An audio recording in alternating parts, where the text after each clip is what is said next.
After mistreating a poor old woman, she receives a terrifying curse that drags her to hell.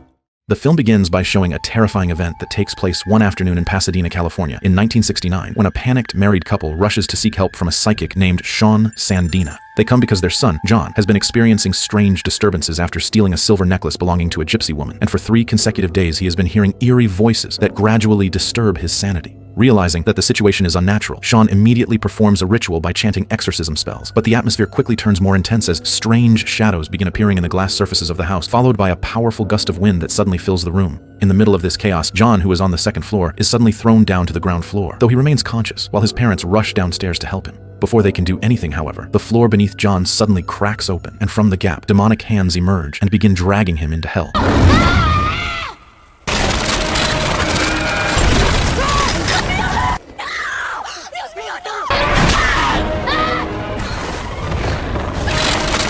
Sean can only stand frozen in shock as she witnesses the event, before finally saying that sooner or later she will face that same evil again. The story then jumps to 2009 and introduces Christine, a beautiful blonde woman working as a loan officer at a bank in Los Angeles, who lives with her boyfriend Clay, a neat and well-groomed black-haired psychology professor at a prestigious university. In her current life, Christine is facing pressure from many directions, including competition at work with a new employee named Stu, who is favored by her boss Jim for the assistant manager position because he is considered more decisive, as well as tension in her personal life due to Clay's mother Amy, who looks down on Christine because she believes she is not on the same level as their family. One day, after giving Clay a rare coin as a gift, Christine accidentally overhears Amy speaking negatively about her on the phone, which only adds to her emotional burden. I almost forgot. Found it at the bank. It's a 1929 standing Liberty and it's almost fully struck. See you later. I'll see you later. But you know, your father and I just have certain expectations. Christine just came over, brought some lunch, and There's one from the farm. You can't be playing around with little girls off you're the really gonna like farm. In the middle of all this, Christine is visited by an elderly client named Sylvia Gaines, who arrives in a fragile condition and desperately begs for an extension on her overdue mortgage payments, as the house she has lived in for decades is about to be repossessed by the bank. Although Christine feels sympathy for Sylvia, who keeps pleading with hope, she still tries to remain professional by consulting Jim, but the final decision is left to her since the bank has already granted 2 previous extensions, and according to policy, the request should be denied.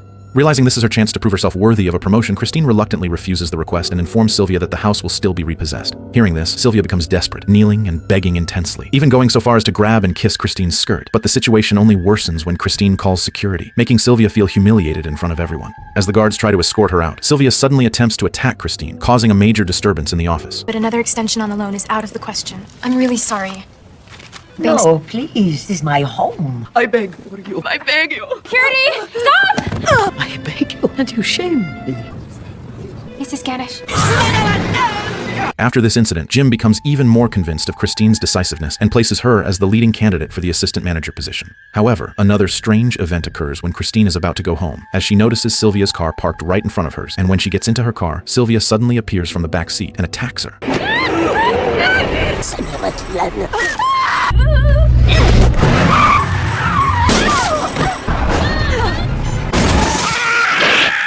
Christine struggles and manages to kick her out before locking the doors, but Sylvia violently smashes the car window with a rock and drags Christine out. Strangely, instead of continuing the attack, Sylvia removes a button from Christine's sleeve while chanting something like a spell, then mentions the name Lamia and warns that one day Christine will be the one begging to her.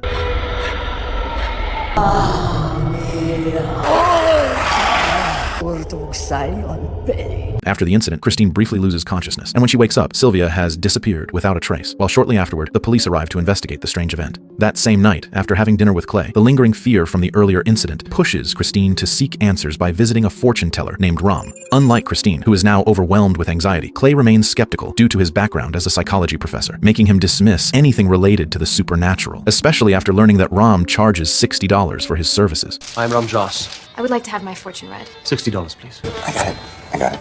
However, the atmosphere shifts when Ram begins reading Christine simply by holding her hand, as if he can see into her life, revealing details from her job involving money to the strange incident with the button taken by Sylvia. What initially feels like a normal session quickly turns unsettling as strong winds begin blowing inside the room and picture frames start cracking slowly, while Ram's expression changes dramatically into one of fear. Please just be quiet.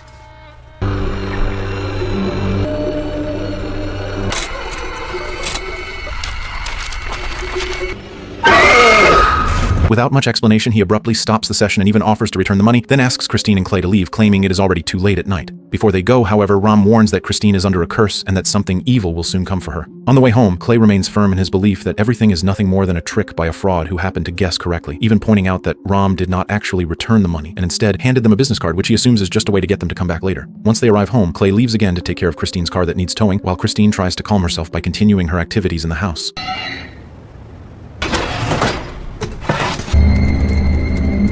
However, the sense of calm does not last long, as she begins to hear strange noises such as creaking wood from upstairs and the gate swinging without any clear cause, until she experiences something that cannot be explained logically.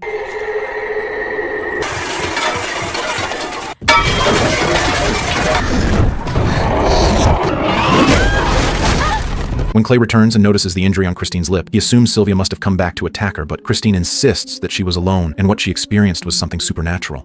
Even so, Clay dismisses it as panic caused by trauma and tries to ease the situation by suggesting they go on a weekend getaway to a villa. However, the terror does not stop, because later that night while she is asleep, Christine suddenly wakes up in panic after feeling as if a fly has entered her mouth, only to realize it was just a nightmare. The next day at work, Christine's mental state continues to deteriorate as she feels something is off. Even something as simple as Stu's finger tapping on the desk sounds disturbing and reminds her of Sylvia, causing her to lose control and lash out at him. The situation worsens when blood suddenly comes out of her nose and mouth, forcing her to leave the office in a distressed state, unaware that at the same time Stu takes advantage of the situation to steal important files from her desk. Unable to handle the constant strange occurrences any longer, Christine decides to go to Sylvia's house in hopes of fixing everything, but instead she discovers that Sylvia has already died, and the atmosphere there feels unsettling as people gather in a way that resembles a party rather than mourning. In her shock, Christine even accidentally falls towards Sylvia's corpse, leaving her even more terrified. Finding no answers, Christine returns to Rom and explains everything that has happened, including the ritual Sylvia performed on her button. From Rom's explanation, it is revealed that Christine has been cursed by an entity called Lamia, a dark being that can only be summoned through certain occult practices, and the curse works by tormenting its victim for 3 days before ultimately dragging their soul to hell. In Christine's case, the button taken by Sylvia becomes the medium of the curse, and even if the object is destroyed, the curse remains attached to her as the original owner. Rom also explains that the only way to attempt to drive Lamia away is through an animal sacrifice, but Christine strongly refuses because she cannot bring herself to harm any living creature. However, this refusal only makes things worse, as when she returns home, the disturbances become even more real, starting from a metal door opening on its own to the appearance of a terrifying shadow that she believes is Lamia.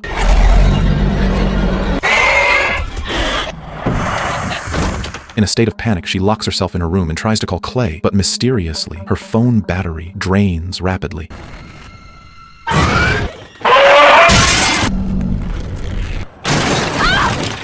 After enduring a series of relentless and horrifying events, Christine finally reaches a point where she has no other choice, and with great reluctance, she does something that goes against her principles by sacrificing her own pet cat in a desperate attempt to stop the curse. Not long after Christine finishes burying her cat, Clay arrives at her house and invites her to attend a dinner with his parents. Clay's parents, who come from a wealthy background, have always looked down on Christine because of her upbringing as the daughter of a farmer, yet she still tries her best to make a good impression by bringing a homemade cake as a gesture of politeness.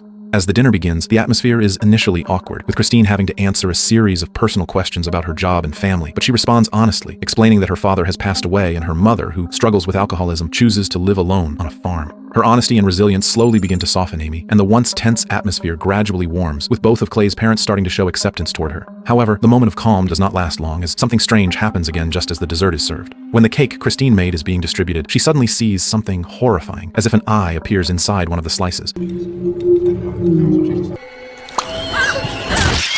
Realistic situation is. Not only that, but the fly that previously appeared in her nightmare now seems real, emerging from her body and flying around the dining table. The situation becomes even more unsettling when Christine hears loud banging on a door, even though no one else seems to notice it. Check out the date on the internet. Oh my god! Her increasingly erratic behavior causes the atmosphere to shift completely, leading Clay's parents to believe that she is mentally unstable. Feeling that no one believes her, Christine panics and leaves immediately to find Rom again, desperate for answers. In her distressed state, she explains that everything she has done so far, including sacrificing her own pet, has failed to stop what is happening. Rom then tells her that Lamia is not an ordinary entity, but a powerful being that is extremely difficult to drive away. And since the next day marks the 3rd day of the curse, it means her time is almost up before she is inevitably dragged into hell. As a final hope, Rom advises Christine to seek help from a more experienced psychic, although the risk is high and the cost is significant, requiring $10,000 to be paid within a very short time. Under intense pressure, Christine tries every possible way to gather the money, even approaching Jim to ask about a promotion under the pretense of urgent financial need. But her hopes are crushed when Jim gives the position to Stu, not because of her earlier incident, but because her project is considered a failure. Refusing to give up, Christine begins selling her belongings, but even during this process, she continues to experience disturbances that push her further into distress.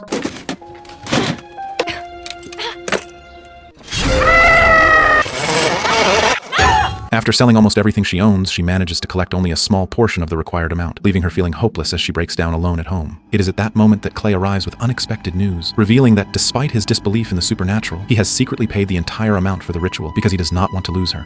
Hearing this, Christine is overwhelmed with emotion, knowing that her time is running out. Without wasting any more time, the two of them immediately go to the person Rom mentioned, who turns out to be Sean Sandana, the same psychic who once failed to confront this evil in the past. Upon arriving, Christine is told that only she is allowed to enter, while Clay must wait outside. She is then brought into a room that holds the memory of the horrific past event, where Sean's assistant, Milos, has prepared a goat as the vessel for transferring the curse. Sean explains that when she becomes possessed by Lamia, Christine must immediately place Sean's hand onto the goat, so the entity can be transferred. Once the spirit has put my hand upon the animal, Milos, that's when you strike. The ritual begins with chants, and the atmosphere quickly turns intense as strong winds blow and other spirits begin to appear around them, only to be driven away by Sean.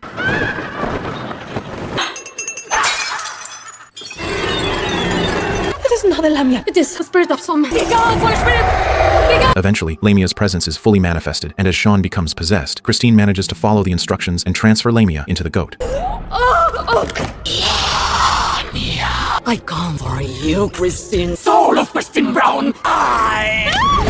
However, everything falls apart when Milos fails to decapitate the goat and is instead bitten, causing Lamia to move into his body. Rom attempts to handle the situation, but his power is not strong enough to contain the entity, which then turns its focus back to Christine and even torments her by manifesting the image of the cat she sacrificed. Rom tries to bring Sean back to her senses so she can drive Lamia away, but the effort ends tragically as Sean cannot survive and ultimately dies. Oh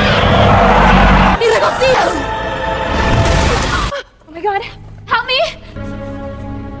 Rom then explains that Lamia has only been driven away temporarily, not destroyed, because the ritual was incomplete since the goat was not successfully killed. As a final option, he reveals a dangerous method, which is to transfer the curse to another person through the object that carries it, in this case the button taken from Christine, meaning that whoever receives it will become the next victim. You saw her drive it from a seance. That is all. The Lamia will come for the owner of the accursed object. The goat was never slaughtered. Make a gift of it, and you've given the curse away. On their way home, the tension between Christine and Clay remains heavy, and they are suddenly startled when a figure appears in the middle of the road, almost causing them to hit it. For a brief moment, the figure looks like Sylvia, but as they come to their senses, it turns out to be just an old man who immediately becomes furious and hurls insults at them, even cursing them with misfortune. The sudden braking causes Christine's bag to fall inside the car, spilling its contents, including the envelope containing the cursed button, which ends up mixed together with Clay's documents. Once they arrive home, Christine quickly checks her bag in panic to make sure the envelope is still there, and after searching through the scattered papers, she finally finds what she believes is the correct envelope. Although their plan to go to the villa remains, Christine decides she must take care of something important that very night, so she asks Clay to meet her at the station the next morning. That night, Christine goes to a cafe with the intention of finding someone to pass the curse on to. She briefly considers an elderly man who appears weak as a possible target, but she hesitates and ultimately cannot go through with it when she sees him accompanied by someone close to him, making her feel guilty. Feeling increasingly desperate, Christine contacts Stu and forces him to come meet her by threatening to expose his wrongdoing to Jim, as she has realized that the failure of her project was not accidental, but the result of Stu secretly tampering with her files.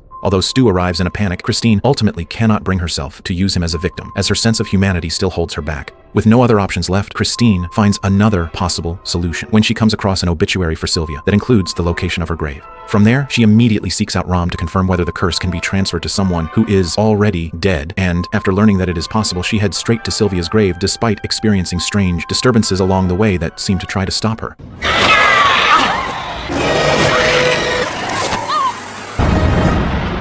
Upon arriving at the cemetery in the middle of heavy rain and an eerie atmosphere, Christine digs up Sylvia's grave by herself, opens the coffin, and attempts to place the envelope into Sylvia's hand.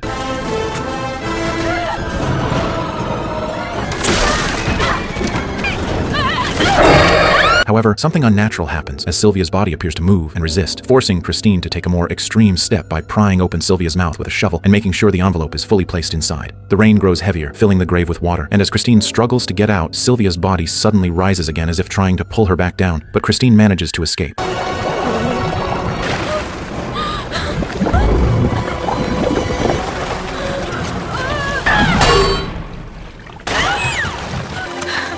The The next day, everything seems to return to normal. After calming herself, Christine receives a voice message from Jim informing her that Stu's misconduct has finally been exposed, leading to his dismissal, and that she has been promoted to assistant manager. Relieved, Christine begins to believe that the curse is finally over, especially as she prepares herself to meet Clay at the station as planned. When they meet, Christine expresses her gratitude to Clay for believing in her and honestly confesses her past mistake, admitting that she could have helped Sylvia but chose not to in order to secure her promotion. However, the moment turns into a nightmare when Clay returns the envelope that had fallen in the car. As he opens it and shows her what is inside, Christine instantly realizes a devastating truth, that the envelope she had been carrying all along was not the one containing the cursed button, but instead the rare coin she had given to Clay. The realization comes too late, as all her efforts to break the curse have been in vain because the button was never actually transferred. Overwhelmed with panic, Christine loses control and falls onto the train tracks just as the train is approaching, and in those final moments, the demon finally claims her, dragging her into hell as the story comes to an end.